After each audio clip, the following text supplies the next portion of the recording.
Hello. हाय ध्रुव। हाय मुग्धा। अच्छा, मैंने तुम्हारा रॉयल एनफील्ड क्लासिक 350 का रिव्यू देखा, काफ़ी अच्छा था। थैंक्स मुग्धा। एक और बाइक करोगे क्या? हाँ। Suzuki Hayabusa. Okay.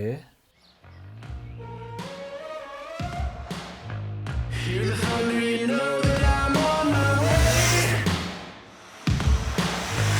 Lightning strikes and then you're gonna know my name. I'm here to claim my title now.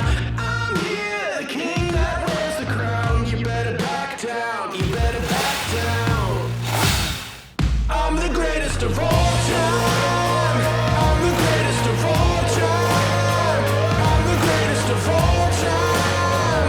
I'm the greatest of all. I'm the greatest of all. I'm the greatest of all time. Life में कुछ सवालों का जवाब होता है हाँ या फिर हाँ। ऐसा ही सवाल मुझसे मुग्धा ने पूछा था और उसका ऑब्वियस सा जवाब देने के बाद आज हम आ गए हैं यहाँ पर। इस फ्रेम में खड़ी है आपके सामने 2021 सुजुकी हायाबुसा।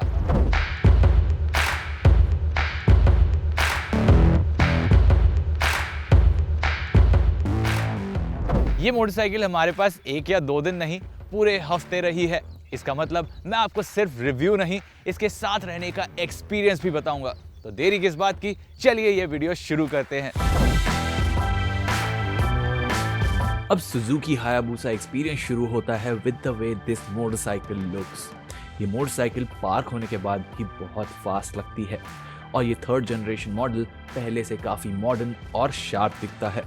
सामने इफेक्टिव एलईडी हेडलैम्प्स हैं जिनके बगल में वर्टिकली स्टैक्ड इंडिकेटर्स और वो रैम एयर इनटेक्स हैं जो फंक्शन के साथ साथ इसे काफी अग्रेसिव और डिस्टिंक्टली हायाबुसा लुक देते हैं।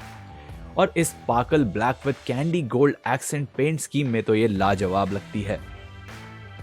और अगर आप ये मोटरसाइकिल चला रहे हैं तो होपफुली आप इंट्रोवर्ट नहीं एक्सट्रोवर्ट टाइप के हैं, क्योंकि इस मोटरसाइकिल को देख के राह चलने वाले लोगों में क्यूरियोसिटी बहुत जाग जाती है। आफ्टर ऑल ये धूम बाइक जो है। साइड में एंगुलर फेयरिंग की बनावट ऐसी है कि आपको पेरेग्रिन फैल्कन के विंग्स की याद आती है और इस पर जापानीज लेटरिंग में हायाबुसा लिखा है।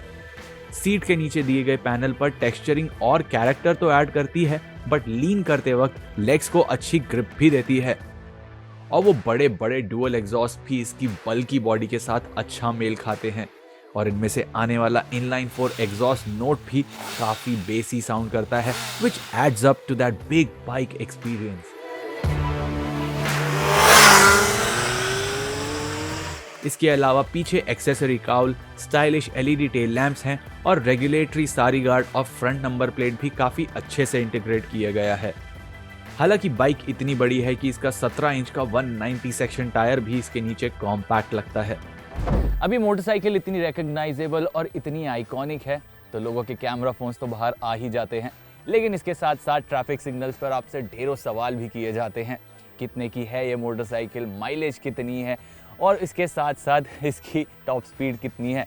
तो मेक श्योर आपने मोटरसाइकिल की ओनर्स मैनुअल और ब्रोशर ढंग से पढ़ी हुई है, क्योंकि उन सवालों के जवाब देना हर बार आसान नहीं होगा।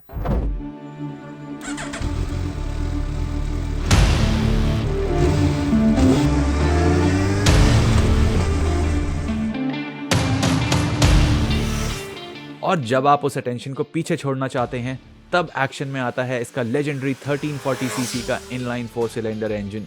सुजुकी ने इस इंजन में नए क्रैंकशाफ्ट, कनेक्टिंग रॉड्स, पिस्टन के इस्तेमाल के साथ साथ और भी ढेरों मैकेनिकल अपडेट्स किए हैं। इतना सब होने के बाद आप बेहतर पावर और टॉर्क फिगर्स एक्सपेक्ट करेंगे, लेकिन असल में तो ये पहले से 7 हॉर्स पावर कम डेवलप करती है। तो इन चेंजेस से फायदा ही क्या हुआ है? वेल, लो और मिड रेंज परफॉर्मेंस बहुत ज़्यादा इंप्रूव हुई है, जिसका मतलब इस इंजन को ज़्यादा रेव किए बिना आप मज़ेदार परफॉर्मेंस का लुत्फ उठा सकते हैं। हाँ, ऑन पेपर इसकी पावर फिगर पहले से कम है, लेकिन ये अब भी 190 हॉर्स पावर और 150 न्यूटन मीटर्स का टॉर्क प्रोड्यूस करती है, जो किसी भी मेट्रिक से ले लीजिए माइंड ब्लोइंग ही है। और तो और सुजुकी का कहना है कि ये पुरानी मोटरसाइकिल के मुकाबले 0 से 100 किलोमीटर प्रति घंटे की रफ्तार थोड़ी जल्दी पकड़ती है।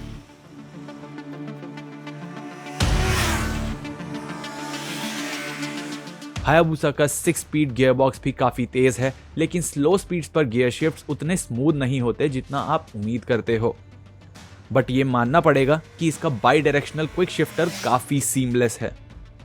ओवरऑल हायाबुसा की परफॉर्मेंस ऐसी है कि फुल थ्रॉटल देने पर ये मोटरसाइकिल रोड ऐसे कवर करती है जैसे शिकार के पीछे लगा हुआ कोई बाज हो। सामने का रोड पलक झपकते खत्म हो जाता है। हायाबुसा की टॉप स्पीड अभी भी इलेक्ट्रॉनिकली लिमिटेड टू 99 kph है। अगर सिटी राइडिंग की बात करें तो शहर में 5th गियर में 30 kph पर आप बाइक चला सकते हो, there is no problem at all, क्योंकि ये इंजन रिफाइनमेंट लेवल शानदार हैं। पर इसका असली मजा तो ओपन रोड्स पर है। हाईवेज पर सिर्फ 4 से 5000 आरपीएम के आसपास रहकर आप अच्छी खासी पेस मेंटेन कर सकते हैं और इस पर लंबी जर्नीज बहुत ही आराम से काट सकते हैं। लेकिन इसका रियर व्यू मिरर का व्यू थोड़ा लिमिटेड है और इसका थ्रॉटल थोड़ा ज्यादा हार्ड है, तो रिस्ट पर असर पड़ता है। हीट मैनेजमेंट पहले से बेटर है, पर फिर भी स्टॉप गो ट्रैफिक में ये बड़ा इंजन काफी गर्म हो जाता है। तो मेक श्योर आप proper riding pants and boots पहनकर चल रहे हैं, क्योंकि इससे हीट तो बेटर मैनेज होती ही है, ओवरऑल सेफ्टी भी बढ़ जाती है। एक और बात जिसका ध्यान रखना चाहिए वो ये कि रश आवर ट्रैफिक में इसका क्लच भी काफी हार्ड पता पड़ता है। लेकिन ये सब आप जल्द ही भूल जाते हो जब हायाबुसा की रोड प्रेजेंस देखते हो। इसे बड़ी एसयूवीज भी खुशी खुशी रास्ता दे देती हैं। अगर फीचर्स की बात करें तो 3rd जनरेशन हायाबुसा में भर भर के IMU based electronic rider aids दिए गए हैं, तो इससे नए राइडर्स के लिए भी ये और आसान हो जाती है। इसमें 10 level traction and wheelie control, 3 level engine brake control, 3 power modes और 3 कस्टमाइजेबल राइडिंग मोड्स भी हैं। ये फंक्शंस इसके हाई क्वालिटी स्विच गियर्स के थ्रू एक्सेस होते हैं और इसका 5 पॉड इंस्ट्रूमेंट क्लस्टर का लेआउट भी एक सेंस ऑफ ओकेजन जगाता है। इसके अलावा हिल होल्ड, क्रूज कंट्रोल और है 3 stage launch control. And launch control use करना जितना फन है, इससे फ्यूल लेवल काफी तेजी से गिरता है। हमने प्रॉपर फ्यूल रन तो नहीं किया, बट उम्मीद है हायाबुसा 15 से 16 kpl की इकोनॉमी लौटा सकती है। लेकिन ध्यान रखें कि इसका 20 लीटर का फ्यूल टैंक 95 प्लस ऑक्टेन या उससे बेटर रेटेड पेट्रोल से ही टॉप अप करें। हायाबुसा की शैसी और स्विंग आर्म अनचेंज्ड है, लेकिन यहाँ एक नया सब फ्रेम जरूर ऐड हुआ है, तो इसके बड़े साइज के बावजूद हायाबुसा को राइड करना काफी आसान है। हाँ, पार्किंग स्पीड्स पर इसका 266 kg का वेट जरूर पता लगता है और टाइट स्पेसेस में तो इसे पार्क करना 2 लोगों का काम है, but once on the move इससे टाइट स्पॉट्स में भी डायरेक्शन चेंज करना काफी आसान है। कॉर्नर्स लेते समय भी ये काफी प्लांटेड रहती है और इसके ब्रिजस्टोन S22 टायर्स भी ग्रिप लेवल्स मेंटेन रखते हैं। इसका सस्पेंशन सेटअप काफी शानदार है, जो खराब रोड्स बड़े आराम से सोख लेता है और आपकी बैक तक पहुंचने नहीं देता। और अगर आप ट्रैक डेज पर जाना चाहते हो तो फ्रंट और रियर सस्पेंशन में एडजस्टेबिलिटी भी है। इसकी ग्राउंड क्लियरेंस 125 mm है, जो पहले से बेटर है और रोड बम्प्स आराम से क्लियर करने के काबिल है। लेकिन एक पिलियन के साथ शायद स्टोरी थोड़ी बदल सकती है। और यू टर्न लेते वक्त स्टीयरिंग लॉक काफी लिमिटेड है, जिससे इसे घुमाने में थोड़ा डर जरूर लगता है। और फुल हैंडल बार लॉक करते वक्त आपके फोरआर्म्स टैंक से टकराते हैं, जिससे यू टर्न लेना थोड़ा ट्रिकी हो जाता है। वो कहावत आपने ज़रूर सुनी होगी, with great power comes great responsibility. और इस मोटरसाइकिल की स्टॉपिंग पावर की रिस्पॉन्सिबिलिटी उठाते हैं ये नए ब्रेम्बो के स्टाइलेमा ब्रेक्स, जो इतने बढ़िया हैं कि अग्रेसिव ब्रेकिंग करते समय भी आपको अच्छा खासा कॉन्फिडेंस आता है। इसके डिस्क ब्रेक्स का साइज भी पहले 310 mm से बढ़ के 320 mm हो गया है और इनमें नया होल पैटर्न है, जो सुजुकी के मुताबिक ब्रेक कूलिंग बेटर करता है। इसकी 800 mm की सीट हाइट छोटे कद के राइडर्स भी काफ़ी अप्रिशिएट करेंगे। मेरी हाइट 5'9" है और जैसा कि आप देख सकते हैं मेरे पैर रोड पर ढंग से प्लांटेड हैं, और ये ज़रूरी भी है इस साइज़ की और वज़न की मोटरसाइकिल को मैनेज करने के लिए। और फुट पैक पोजिशनिंग की बात करें तो ये काफ़ी स्पोर्टी और रियर सेट है। मेरे लिए ठीक है, लेकिन लंबे कद के राइडर्स को यहाँ पे थोड़ा क्रैम्प्ड फील ज़रूर हो सकता है। सुजुकी हायाबुसा हर महीने में पहले के मुकाबले एक बेहतरीन अपग्रेड है और 16,40,000 की एक्स शोरूम प्राइसिंग पर यह पहले से लगभग 2,70,000 रुपये महंगी है। But is it justified? बिल्कुल, क्योंकि इस कीमत पर इसका कोई डायरेक्ट राइवल नहीं है और जो हैं वो बिल्कुल ट्रैक फोकस सुपर बाइक्स हैं, जैसे Kawasaki ZX-10R and Ducati पानिगाले V2, जिनकी डेली यूजेबिलिटी काफी लिमिटेड है। इन कंपैरिजन हायाबुसा राइड करने में कंफर्टेबल येट एंजॉयबल है और इसकी रोड प्रेजेंस भी शानदार है, जो इसके ओनरशिप एक्सपीरियंस को और भी मजेदार बना देता है।